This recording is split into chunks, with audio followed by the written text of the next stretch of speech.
No vídeo de hoje, a gente vai conhecer um pouquinho mais sobre o framework Quarkus e como que a gente consegue criar o nosso primeiro projeto na prática, e com isso a gente vai conseguir também criar o nosso primeiro CRUD. Então, se você nunca ouviu falar de Quarkus, o Quarkus ele é um framework, digamos assim, recente. Ele teve ali o seu lançamento em 2019, comparado ali com o Spring Boot, por exemplo, ele teve a sua versão em 2014. Com o lançamento do Quarkus ali em 2019, ele teve um foco bem direcionado ali para aplicações que já estão nascendo na nuvem. Com isso, ele traz um suporte bem forte ali para aplicações que vão ser implantadas em um ambiente Kubernetes. Além disso, ele promete bastante coisa aqui, como por exemplo um suporte bem forte ali para GraalVM, compilação nativa, suporte para containers. Isso tudo sem deixar de lado ali a nossa produtividade como desenvolvedor, o que eles chamam aqui de Developer Joy. Então, se você quiser explorar um pouquinho mais sobre o Quarkus, eu recomendo que você entre aqui no site deles, que é basicamente quarkus.io, e dê uma lida nessa primeira página aqui deles, onde eles vão detalhar cada benefício ali que eles têm em comparação com outros frameworks. Então, se você quer que eu traga aqui para o canal um vídeo no futuro indicando quais são as diferenças ali do ecossistema Spring com o Quarkus, comenta aqui embaixo que eu posso ver para trazer aqui para vocês. Mas pro vídeo de hoje, para a gente não perder tempo aqui, como que a gente já começa a construir a nossa primeira aplicação aqui utilizando o Quarkus? Para você começar no Quarkus, é interessante que você instale a linha de comando deles. E para fazer isso, você vem aqui no site deles, vem em Learn e você aperta aqui em Get Started. Depois que você apertar ali em Get Started, ele vai te mandar aqui para uma página que ele vai te ensinar como que você consegue fazer a instalação da linha de comando do Quarkus. Então aqui ele vai dar todo o detalhe de como você consegue instalar essa CLI tanto no Linux, macOS e Windows. Então basta você seguir esse processo de instalação, que aí a gente já continua aqui para a gente criar a nossa primeira aplicação. Para a gente poder criar o nosso primeiro projeto aqui, utilizando o Quarkus, a gente volta aqui para o seu site principal e a gente vai apertar nesse link aqui, Start Coding. Esse link, ele vai abrir uma página aqui que é parecida com o Spring Initializer. Nessa página aqui, a gente vai conseguir configurar tudo relacionado ali ao projeto, as dependências que a gente precisa, e no final, ele vai conseguir gerar um zip ali pra gente importar lá dentro da nossa IDE. Então, no vídeo de hoje, como a gente vai estar fazendo um CRUD, eu vou definir aqui o nome do meu grupo, vai ser tech.buildrun, o nome da minha aplicação vai ser app-quarkus, o build tool aqui eu vou deixar como Maven, a versão eu vou deixar essa mesma, aqui eu vou estar utilizando o Java 21, e eu vou deixar esse starter code aqui como yes. As dependências que a gente vai estar utilizando nesse vídeo vai ser basicamente a dependência aqui REST, a gente vai estar utilizando o Hibernate para poder interagir com o nosso banco de dados, né? Então a gente vai estar utilizando esse Hibernate ORM with Panache, vou até aumentar aqui para ver se fica melhor para vocês. Então é esse aqui, ó, Hibernate ORM with Panache. A gente vai estar utilizando também o banco de dados MySQL, então eu vou colocar aqui MySQL, e a gente pega esse JDBC Driver MySQL. Como a gente vai estar criando uma API REST aqui, a gente vai precisar fazer algumas conversões ali de JSON, então a gente vai também colocar aqui a biblioteca REST-JSON. Dessa forma a gente vai ter ali também o JSON para poder utilizar na nossa API. Depois disso aqui, a gente já consegue ver que a gente tem essas extensões aqui do Quarkus já habilitadas, e com isso basta a gente apertar aqui na setinha e apertar em Download as Zip. Dessa forma, ele vai fazer o download de um zip aí no seu computador. Depois disso, é só você extrair e importar lá dentro da sua IDE. Eu vou fazer a mesma coisa aqui, aí eu volto. Então, beleza, eu já estou com o projeto importado aqui dentro do meu IntelliJ, e desde já a gente consegue ver que o Quarkus ele traz aqui um README bem completo. Ele já traz algumas instruções de como que a gente consegue rodar a aplicação no modo desenvolvedor, e ele também já traz algumas instruções aqui de como a gente consegue empacotar o nosso projeto para poder implantar numa JVM, ou se a gente quiser, a gente também já tem os comandos aqui para poder gerar ali o nosso nativo. Então isso aqui é bem legal para quem está começando, não tem ainda os comandos bem memorizados, isso aqui é uma mão na roda. Então beleza, para a gente começar o projeto, vamos analisar aqui a estrutura de pastas que tem dentro do Quarkus. Primeiramente a gente pode vir aqui no pacote Java, e eu vou apagar essas duas classes aqui, porque a gente vai fazer aqui do zero. Algo que a gente já consegue perceber aqui é que ele traz essa pasta Docker, dentro ali do pacote main. Essa pasta Docker aqui, ela já traz um Dockerfile bem preenchido de como que a gente consegue pegar esse nosso projeto e gerar um container dele, para poder implantar no Kubernetes ou em qualquer lugar que a gente queira utilizar essa imagem Docker que a gente vai gerar. Então aqui ele traz um Dockerfile para JVM, ele traz ali um Dockerfile para compilação nativa e também traz um modo aqui para compilação nativa no modo micro que eles chamam, que é onde a nossa imagem ela fica bem menor. Então isso aqui é bem interessante, é algo diferente ali que a gente não tem no ecossistema do Spring Boot, por exemplo. Olhando aqui mais um pouco, a gente tem aqui o nosso pacote de Resources, onde a gente tem ali o Application Property, que é onde a gente consegue colocar as nossas configurações do projeto. Além disso, a gente tem o import.sql, a gente não vai estar utilizando ele aqui nesse vídeo. E mais abaixo também a gente tem um pacote de teste aqui, onde a gente tem um exemplo de um teste de integração, onde ele estaria batendo ali no nosso endpoint. Nesse vídeo também, eu não vou focar aqui na parte de teste, mas se você quer que eu traga mais vídeos aqui sobre Quarkus e sobre teste, comenta aqui embaixo. Então eu vou pegar esses caras aqui e eu vou apagar essas duas classes, porque a gente não vai estar focando isso nesse vídeo de hoje. Então bora lá, bora começar a codar de verdade pra gente ver como as coisas funcionam. A primeira coisa que a gente vai fazer aqui dentro do projeto é criar uma controller, e eu já vou mostrando pra vocês como as coisas funcionam. Aqui a gente vai estar fazendo um CRUD de usuários, então eu vou criar uma user controller, onde aqui a gente vai precisar definir algumas annotations. Aqui dentro do Quarkus a gente não consegue utilizar aquelas annotations do Spring, que é por exemplo REST Controller, GetMapping, PostMapping e por aí vai. Aqui a gente utiliza as annotations do pacote do Jakarta RS, mas a gente vai ver aqui que é bem de boa, é um deparo ali bem tranquilo. Então para a gente poder definir aqui a nossa controller, a gente já começa definindo essa annotation path. Essa annotation aqui, a gente vai definir qual é o caminho ali que vai chegar nessa nossa controller. Como eu estou fazendo aqui um CRUD de usuários, eu vou colocar users. Como essa nossa controller aqui vai ser uma controller REST, a gente vai estar trafegando ali JSON, tanto para enviar quanto para receber, a gente precisa definir aqui mais duas annotations. Annotation de produces, e a gente vai colocar aqui o media type como application JSON. Deixa eu só fazer um import aqui. Media type.application JSON. Então ele vai produzir, ele vai retornar ali na API application JSON e ele também vai consumir application JSON. Dessa forma aqui a gente já definiu uma controller no modo REST. Então eu vou criar uma primeira rota aqui só para a gente poder exemplificar o funcionamento aqui do projeto. Então eu vou fazer uma rota GET, então a gente utiliza basicamente a annotation @get e aqui eu vou colocar a seguinte estrutura: public, o retorno vai ser do tipo response, lembrando, sempre coloca aqui o import do Jakarta RS. Então é response, e eu vou colocar aqui como teste. Eu vou fazer uma controller bem de boa aqui, onde a gente vai retornar um response.ok, e aqui eu vou colocar uma string, por exemplo, teste.build. Dessa forma aqui, a gente vai estar retornando esse texto teste dentro do nosso endpoint. Então beleza, essa nossa controller aqui, ela está definida. Como que a gente consegue rodar o projeto para poder testar se isso aqui está funcionando? Se você já percebeu aqui, a aplicação Quarkus ela não tem um main application ali, igual o Spring Boot tem. Então para a gente poder rodar esse projeto aqui, a gente tem aquelas opções. A gente pode ir aqui no README do projeto e copiar esse comando para rodar ali através do Maven Wrapper, ou se você já tiver a Quarkus CLI instalada no seu computador, a gente pode rodar via ela também. Então é isso que eu vou estar fazendo aqui no vídeo de hoje, eu vou estar utilizando a linha de comando ali do Quarkus. Então para a gente poder inicializar esse projeto, basicamente a gente digita Quarkus dev e ele vai inicializar isso aqui no modo desenvolvedor. Então ele vai começar a buildar, baixar as dependências ali se for o caso, e no final das contas aqui a gente vai ter uma aplicação de pé. Algo bem interessante que a gente consegue já ver aqui que vai acontecer é que a nossa aplicação, quando a gente gerou o projeto ali, a gente indicou que a gente iria utilizar um banco de dados do tipo MySQL. Com isso, a gente utilizou ali o MySQL Driver. Para o Quarkus facilitar nossa vida aqui, no modo desenvolvedor, ele vai subir um banco de dados no Docker quando a gente roda esse comando Quarkus dev. Então, quando a gente rodou aquele comando ali Quarkus dev, o que o Quarkus fez? Ele baixou as dependências, ele inicializou um container Docker. Então, por exemplo, se eu vier aqui e digitar Docker PS, a gente vai ver que a gente tem um container aqui de MySQL rodando, porque o Quarkus subiu esse container ali utilizando o teste containers, e automaticamente ele fez a conexão do nosso projeto com esse banco de dados.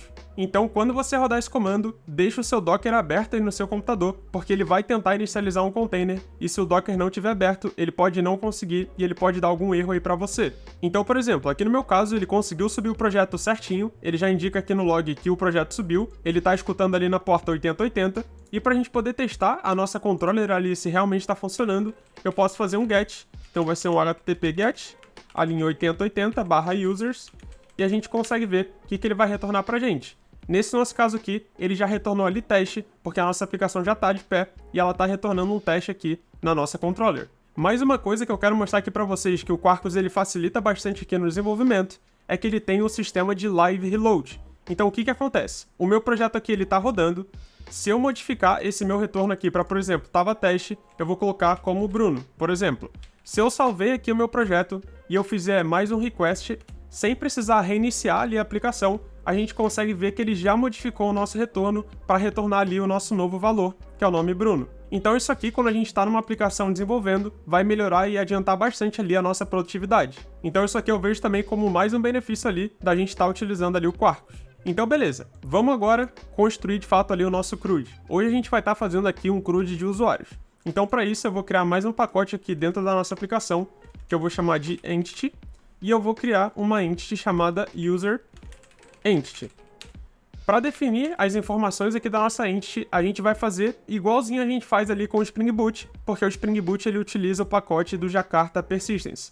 Então a gente pode utilizar aqui o @entity, que vai funcionar tudo certinho. A gente pode utilizar o @table, colocando aqui como tb_users, e fazer todas as configurações ali de @column, @id, many-to-many, one-to-many, one-to-one. Isso tudo vai funcionar normalmente. Então vamos definir aqui a nossa entidade. Então eu vou definir aqui um private UID como user ID, e eu vou definir também um private string como username. Aqui eu vou definir como @id, e eu vou colocar um generated value com strategy ali do UID. Então, isso aqui seria uma definição de uma entidade, como a gente faria ali no ecossistema Spring Boot. O que a gente faria também seria definir os getters, setters e o construtor vazio aqui dessa nossa entity. Aqui dentro do Quarkus a gente pode seguir esse padrão, caso a gente queira, mas o que eles recomendam ali utilizar, de acordo com a documentação, é utilizar um outro padrão de acesso ali para banco de dados. O padrão que a gente utiliza muito ali no Spring Boot é o padrão do Repository Pattern, mas aqui no Quarkus eles dão como sugestão ali a gente tá utilizando o Active Record Pattern. Com esse pattern ali do Active Record, como que ficaria aqui a definição da nossa entity? Basicamente a gente não teria mais um repository ali dentro do nosso projeto, e aqui na definição da nossa entity, os campos ficariam como public, e essa nossa entidade, ela estenderia de uma classe ali bem específica, que seria o Panache Entity Base. Essa classe aqui é a classe do Hibernate ali, onde a gente vai conseguir ter o acesso direto a banco de dados. Então, por exemplo, quando a gente precisasse consultar, persistir alguma coisa na base, fazer uma query, a gente estaria utilizando diretamente a nossa entity, a gente não estaria passando mais ali pelo repository. Então, só para te exemplificar como é que fica, depois que a gente estende aqui o Panache Entity Base, quando a gente for referenciar a classe da entity, então, por exemplo, user entity ponto, a gente já teria acesso ali, utilizando o nome da classe, né, todo em maiúsculo, a gente já teria o acesso a todos os métodos ali do repository, digamos assim. Então a gente já tem aqui o findAll, deleteById, getById e todos os outros métodos que a gente está acostumado. Então isso aqui muda um pouco ali quando a gente pensa do ecossistema do Spring, mas eu também vou te mostrar como que você consegue estar utilizando ali um repository. Então beleza, para a gente poder agora praticar mesmo, vamos criar a nossa primeira funcionalidade aqui dentro do projeto. Eu vou criar um endpoint de criação de usuário. Então eu vou vir aqui na minha controller, eu vou mudar isso aqui para post, que eu vou estar criando um endpoint post aqui. Eu vou mudar esse método para create user, e o user que eu vou receber ali no body da requisição, eu vou estar utilizando aqui o meu user entity. Interessante aqui que a gente tem também é que a gente não precisa utilizar a annotation request body. Como a gente só tem esse parâmetro aqui dentro desse método, o Jakarta RS ali, ele vai identificar que isso aqui ele vai transformar através da informação que está vindo no body da requisição. Então beleza, depois que a gente definiu isso aqui, que a gente vai receber como parâmetro, vamos criar agora uma service para a gente poder interagir ali com o banco de dados e deixar essa lógica um pouco mais isolada. Então eu vou vir aqui no projeto, eu vou criar mais um pacote, eu vou chamar de service. E essa minha service aqui vai ser a user service. Dentro do Spring Boot a gente tem aquela annotation @service, @component e as outras demais. Aqui dentro do ambiente do Quarkus, a gente tem uma outra annotation que é o application scoped. Com essa annotation aqui, que é mais especificamente ali do Jakarta, a gente consegue definir essa classe aqui como um bin aqui da nossa aplicação. Com isso, ela vai estar disponível ali para o projeto fazer injeção de dependência. Então, dessa forma aqui, quando eu vier na minha controller e eu definir aqui em cima, por exemplo, o meu user service, o gerenciador de dependências que a gente vai estar utilizando aqui dentro do Quarkus vai conseguir identificar que a classe user service é um bin disponível ali dentro do projeto, e como que a gente está precisando desse bin aqui na nossa controller, ele vai fazer essa injeção de dependência pra gente. Então beleza, para a gente poder fazer aqui o nosso endpoint de criação, eu vou criar um método como public, eu vou retornar um user entity, e vai ser create user.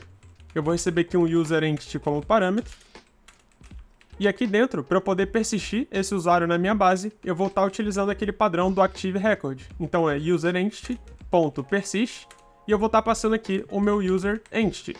Depois disso aqui eu posso retornar o próprio user entity e eu vou chamar esse método aqui dentro da minha controller. Então aqui no meu retorno eu vou colocar aqui userService.createUser passando o user entity. Dessa forma, quando eu receber essa requisição, eu vou salvar na base e eu vou retornar esse cara ali no response da minha API. Então, para a gente testar se isso aqui está funcionando, o que eu vou fazer? Eu vou abrir aqui o nosso HTTP Client, eu vou estar utilizando aqui o Bruno. Se você quiser usar o Insomnia ou o Postman, pode usar, vai funcionar de boa. E eu vou criar mais um request, que vai ser create user. Vai ser um post, e eu vou colocar aqui no endpoint localhost 8080/users. E aqui no body da requisição, eu só vou passar ali o nosso atributo de username.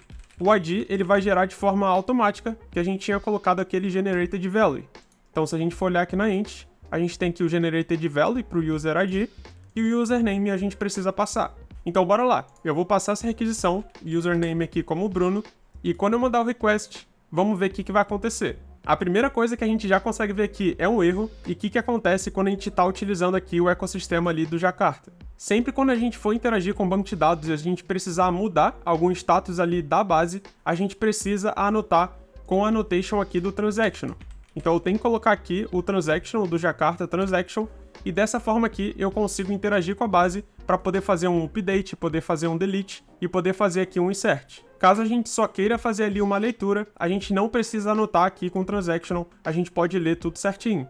Então, anotando aqui com o transactional, quando a gente der aqui um save no nosso projeto e fazer a requisição de novo, a gente já consegue ver que a gente fez a criação na base, ele já tem isso aí de gerado, e a nossa API aqui já está funcionando certinha. Então a nossa funcionalidade ali de criar usuário, ela já está redonda. Então bora fazer aqui a nossa próxima funcionalidade. Eu vou fazer a funcionalidade ali de listagem, onde a gente também vai ter paginação aqui dentro do nosso projeto.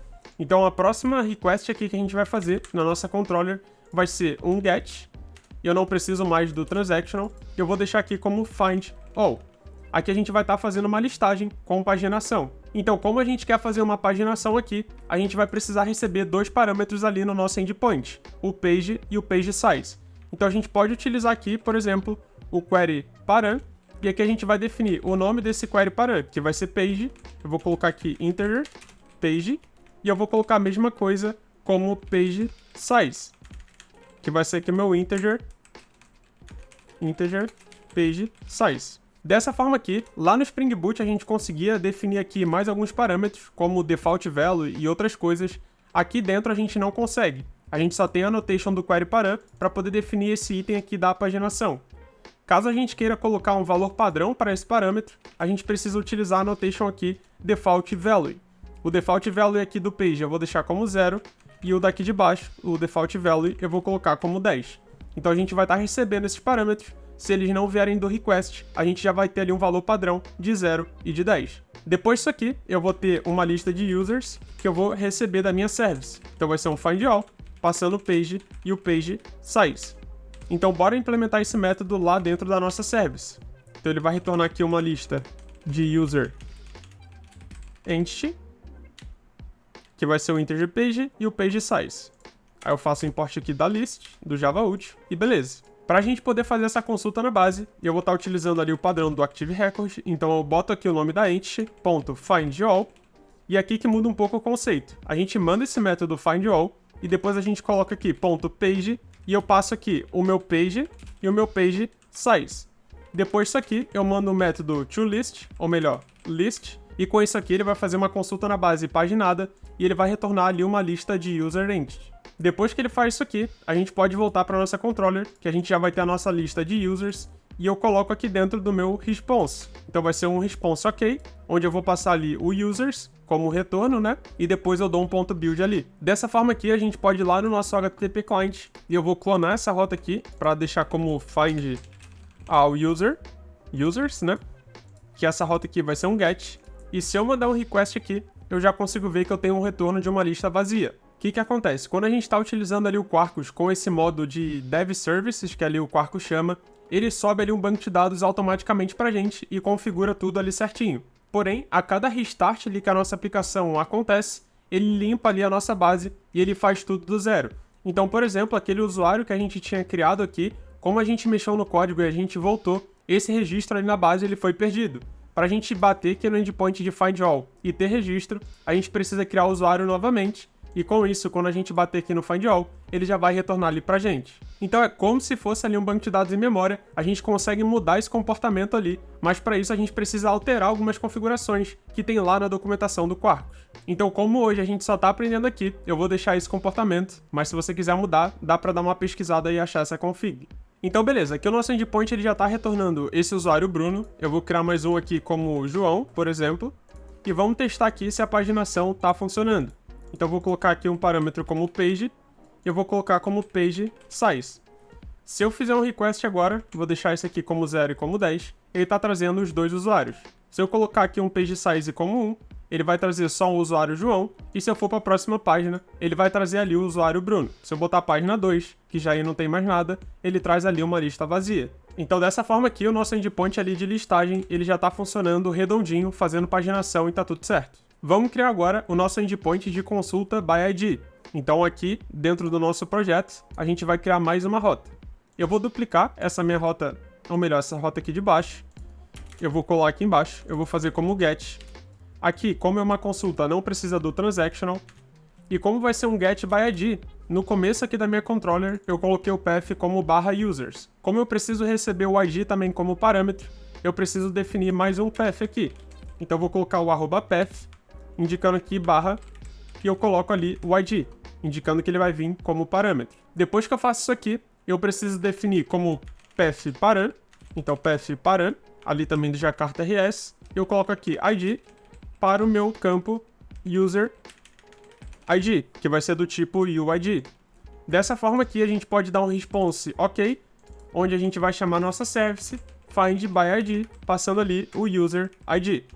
Então eu vou criar esse método aqui dentro da nossa service e a gente já vai ver como isso aqui vai funcionar. Então o que acontece aqui? A gente vai consultar na base, se o usuário existir, a gente vai retornar aqui nesse nosso método. Se o usuário não existir, eu vou querer jogar uma exception aqui, para a gente também aprender como que a gente faz a tratativa de exception aqui dentro do Quarkus. Então como que vai funcionar? A gente vai fazer um user entity.findById optional, passando ali o user ID.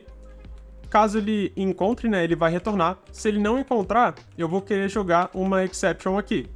Para isso eu vou criar uma nova exception, vai ser um pacote exception, e eu vou criar exception do tipo user not found exception. Essa minha exception aqui eu vou estender da runtime exception e beleza. Agora lá dentro da service eu vou jogar essa exceção aqui, então vai ser um user not found exception new, para a gente estar fazendo ali uma referência estática. E para a gente poder remover esse erro aqui que acontece, a gente precisa fazer aqui um casting no retorno para user entity. Dessa forma aqui ele vai encontrar, se ele achar o user, ele vai retornar aqui na nossa service, se ele não achar, ele vai jogar uma exception para a gente. Então voltando lá para nossa controller, a gente está fazendo aqui user service find by ID, e se encontrar ele vai retornar, se não achar ele vai jogar uma exception, que depois a gente vai precisar capturar e retornar um 404. Então como que vai funcionar isso aqui? Eu vou dar um save aqui e a gente vai fazer esse teste desse endpoint aqui agora. Então vai ser um find by ID, e aqui eu vou precisar passar o ID desse meu user. Deixa eu ver como é que tá, se ele já limpou a base. Beleza, limpou. Eu vou criar mais um user aqui, esse João. Eu vou copiar o ID dele e eu vou chamar a minha rota aqui de find by ID. Como esse usuário existe, ele tá me retornando aqui com o 200, tudo certinho. Porém, se eu pegar aqui e mandar um ID que não existe, então eu troquei aqui em cima de 1 para 2, quando eu fizer isso aqui, ele tá me dando uma exception, um erro 500, que é aquela questão do user not found. Para a gente poder fazer uma tratativa de exception aqui dentro do Quarkus, o que a gente precisa fazer? A gente vai ali dentro do projeto e a gente vai criar aqui mais uma classe que eu vou chamar de user not found exception mapper. Esse cara aqui, ele vai implementar uma interface, que é o exception mapper, e eu vou definir aqui a minha exception, que é user not found exception. Depois disso aqui, ele pede para eu implementar um método, e eu já implementei aqui, que é o método toResponse. Então nessa implementação, a gente vai estar recebendo a exception, que aconteceu ali dentro do nosso projeto, e a gente vai estar fazendo aqui uma conversão dessa exception para um response ali da nossa API. Antes da gente fazer esse código aqui, a gente precisa anotar essa classe com essa annotation aqui de provider. Então a gente vai estar registrando isso aqui como um provider. Então caso aconteça essa exceção, ele vai chamar esse nosso provider, que ele vai fazer a conversão da exception para o response ali da nossa API. Como a gente quer retornar um 404 not found, a gente vai estar dando um return aqui de response.status e vai ser o status.notfound.getStatusCode e eu coloco aqui, por exemplo, user not found e no final eu dou um ponto .build. Dessa forma aqui, a gente vai estar fazendo a conversão dessa nossa exception para um status code not found e a gente já está convertendo tudo certinho. Quando você der um save aqui nesse arquivo e a gente voltar lá na nossa API, a gente vai fazer esse teste aqui mais uma vez. Então vamos criar mais um usuário aqui, que é esse usuário João. Eu vou copiar e eu vou fazer um request aqui para dar certo. Então esse usuário existe, beleza, ele retornou. Agora eu vou fazer um request de um ID que não existe. Eu vou trocar aqui de 6 para 8, por exemplo, e quando eu faço esse get, ele já me retorna aqui um 404 not found, porque aquele nosso exception mapper, ele pegou a exceção de user not found e ele converteu para esse response aqui da nossa API. Então beleza, nosso projeto aqui ele tá ganhando corpo, ele tá ficando interessante. Vamos agora criar mais uma funcionalidade, que é a nossa funcionalidade ali de atualização de usuário. Então para a gente poder fazer esse endpoint, eu vou voltar ali na nossa controller e eu vou criar mais uma rota aqui, que vai ser um put mapping. Então eu vou duplicar a rota post aqui, vou mudar para put. Aqui eu vou precisar manter esse @transactional, porque a gente vai estar fazendo uma interação com o banco de dados de update, por exemplo. E aqui a gente vai mudar para update user. Para a gente poder fazer uma atualização de usuário, a gente precisa receber ali o ID que a gente está atualizando como parâmetro. Então para isso a gente vai copiar a rota aqui do getById, que é para utilizar esse @path. Então eu vou copiar esse cara, eu coloco aqui, para a gente indicar que o ID ele vai vir como parâmetro, e os dados de atualização vão vir via body. Para a gente poder receber esse ID e o body, os dois dentro do mesmo método, a gente vai estar utilizando aqui o @path_param, indicando aqui que é o ID, que ele vai ser um UID user ID, e o request body a gente não precisa definir nenhuma annotation. Ele vai identificar que, como esse aqui é o path param, o que está vindo aqui por final para entrar dentro desse parâmetro aqui é o que está vindo via body. Então beleza, vamos agora criar o método updateUser dentro da nossa service, onde ele vai receber o user ID e o nosso user entity. Então eu vou chamar aqui para criar um método dentro da service, que ele vai retornar também um user entity, e a gente vai fazer essa implementação. Então a primeira coisa que a gente quer fazer aqui é verificar se esse usuário existe. Se ele não existir, e a gente está tentando, por exemplo, atualizar um usuário que não existe, a gente precisa retornar o 404. Como essa lógica já foi feita nesse método aqui em cima, eu vou reaproveitar.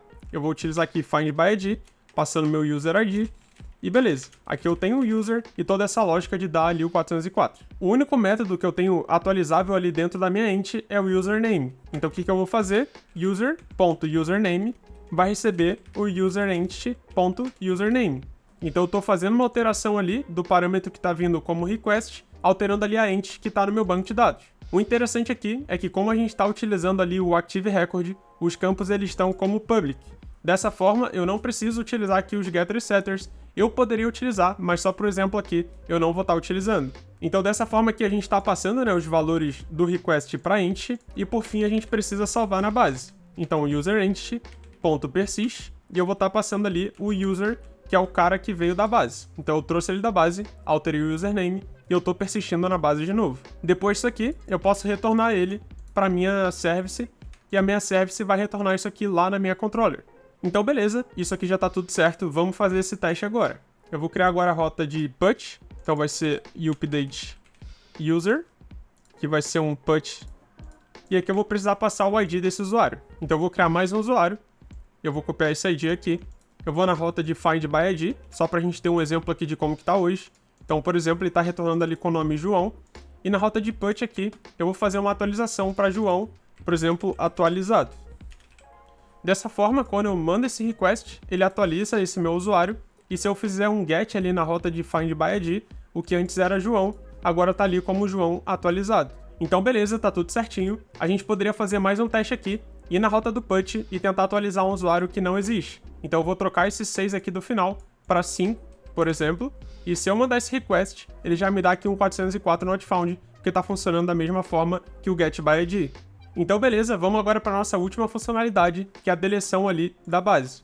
Então a gente vai duplicar esse nosso endpoint aqui de getById, e eu vou utilizar agora o método delete, que vai ser um delete by ID. A gente vai receber o ID como parâmetro e a gente vai chamar o método delete by ID da nossa service. Então, vou criar esse método lá, vai ser um void nesse nosso exemplo aqui, e para eu fazer a deleção do usuário, eu também preciso ver se ele existe. Então, vai ser var user find by ID, reaproveitando aquela lógica que a gente já tinha feito ali em cima, e aqui, caso ele exista, a gente vai fazer um user entity.delete by ID, e a gente vai passar o user.userID. Dessa forma, ele vai estar fazendo a deleção desse usuário lá dentro da base. Com o usuário deletado na base, a gente pode voltar aqui na nossa controller e eu vou mudar essa lógica aqui. Vai ser delete by ID e o nosso retorno vai ser um no content. Então, eu não vou retornar nada ali na nossa API quando eu faço a deleção de um usuário. Então, com o delete aqui já mapeado, vamos fazer esse teste se está rolando tudo certinho. Então, eu vou criar mais um usuário aqui, o usuário João.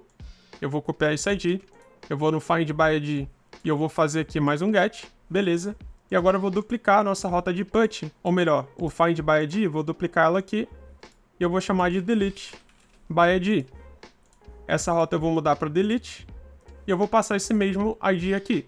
Quando eu chamar o delete by ID, ele acaba me retornando aqui que a gente precisa anotar com transaction, porque como eu tinha falado ali no começo do vídeo, quando a gente interage ali e muda o estado de alguma coisa na base, a gente precisa anotar com o @transaction. Então vamos voltar lá para o projeto, a gente faz uma @transactional e beleza. Vamos agora fazer mais um request, vou precisar criar um outro usuário porque o projeto reiniciou de novo. Vou copiar esse cara aqui, vou colocar no find by ID, só para a gente ver. Beleza, tá retornando tudo certo. E quando a gente tentar fazer a deleção, a gente vai agora conseguir fazer a deleção desse usuário. Então a primeira vez que a gente tentou deletar, deu o no content ali, tudo certo. E mais uma tentativa, a gente já recebe ali o not found, que esse usuário já não existe mais.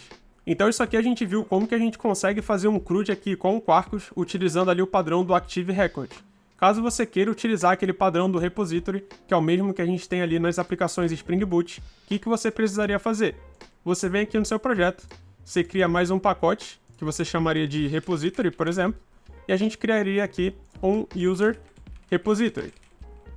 Dessa forma, esse meu user repository, ele agora vai estender de uma outra classe, que é o Panache Repository Base. Essa classe aqui é como se fosse ali aquela classe do JPA Repository, por exemplo, lá dentro do Spring Boot, e aqui a gente define a nossa user entity e o nosso ID, que é o UUID. Então, definindo esses dois aqui, na real isso aqui é implements, tá? Então é o nosso user repository, que aqui ele é uma class, tá? Ele não é uma interface, é uma classe user repository, que ela vai implementar o Panache Repository Base, ele vai herdar aqui o user entity, que é a nossa entity, e o ID, que é o nosso tipo ali do nosso ID. Para isso aqui ficar disponível ali para a nossa aplicação, a gente vai precisar anotar com application scoped. Dessa forma, esse nosso repository ele já está disponível na aplicação para a gente poder interagir com a base de dados. Então a gente poderia ir na nossa entity, por exemplo, tirar esse extends aqui da nossa entity, voltar os métodos aqui para private, e a gente faz da mesma forma que a gente faz lá dentro do Spring Boot. Cria um construtor vazio, e a gente também cria aqui os nossos getter e setters. Então a gente já vai ter aqui getter e setter, construtor vazio. Na nossa service, o que a gente faria? Anotaria aqui com um private final, user repository, injetando aqui via construtor, e aqui dentro a gente trocaria esse padrão aqui do Active Record para o nosso repository. Então a gente utilizaria os mesmos métodos, só que agora eles viriam da classe user repository. Então eu vou substituir aqui, só para a gente ver que está tudo funcionando. Então eu vou trocar esse cara aqui também. Aqui eu vou precisar usar um setter, né? Então set username vai ser um user entity get username, ponto e vírgula. Aqui vai ser um user repository, né? Ponto persist. E aqui vai ser um user repository delete by ID get user ID. Dessa forma aqui, vamos ver se a nossa aplicação vai restartar tudo certinho. Beleza, parece que não deu nenhum problema. E agora, para a gente poder fazer esse teste, eu vou voltar lá no meu Bruno aqui, no meu HTTP client, vou criar mais um usuário e a gente faz um teste aqui final. Criei esse cara, eu vou na listagem, já está retornando tudo lá. Vou criar mais um usuário aqui, só para a gente ver a paginação. Então vou colocar aqui o Bruno. Então deixa eu ver aqui no find all. Beleza, se eu botar o page 1, só retorna 1. Page 1 aqui, ele foi para a próxima página, tudo certinho. No find by ID aqui, vamos ver se ele vai retornar. Ele está retornando tudo certinho ali. Se eu boto um ID que não existe, ele já dá o not found. Eu vou atualizar o nome desse usuário aqui, Então o que antes estava retornando como Bruno, vai ficar agora como Bruno atualizado. Então mandei aqui, find by ID de novo atualizou, e por fim a gente vai deletar esse nosso usuário aqui. Então ele já deu no content, quando eu faço o get, esse cara não existe mais. Então era isso, no vídeo de hoje a gente já viu aqui um pouco como que funciona o Quarkus e como que a gente consegue fazer algumas implementações bem interessantes. A gente já viu aqui no vídeo de hoje como que a gente consegue sair do zero para ter uma aplicação aqui totalmente funcional, utilizando ali o Dev Mode ali do Quarkus. Caso você queira que eu traga mais vídeos sobre Quarkus, de como fazer um deploy dessa aplicação, como gerar uma imagem Docker, implantar ali no ambiente utilizando uma imagem nativa, comenta aqui embaixo que eu quero saber a opinião de vocês. Eu tô começando aqui a mexer com Quarkus agora, eu também não conhecia, faz poucos meses aqui que eu tô estudando, mas tem me impressionado bastante. Eu tenho achado aqui que é um framework que tem bastante potencial para a gente utilizar de fato em aplicações produtivas no mundo real. Eu quero saber o que você achou desse projeto aqui, o que você tá achando aqui do framework Quarkus, comenta aqui embaixo que eu quero saber a tua opinião. Então pro vídeo de hoje era isso, eu espero que você tenha gostado. Se você gostou, deixa um like aqui embaixo, se inscreve no canal e acompanha a gente lá nas redes sociais. Eu fico por aqui, um grande abraço e até a próxima!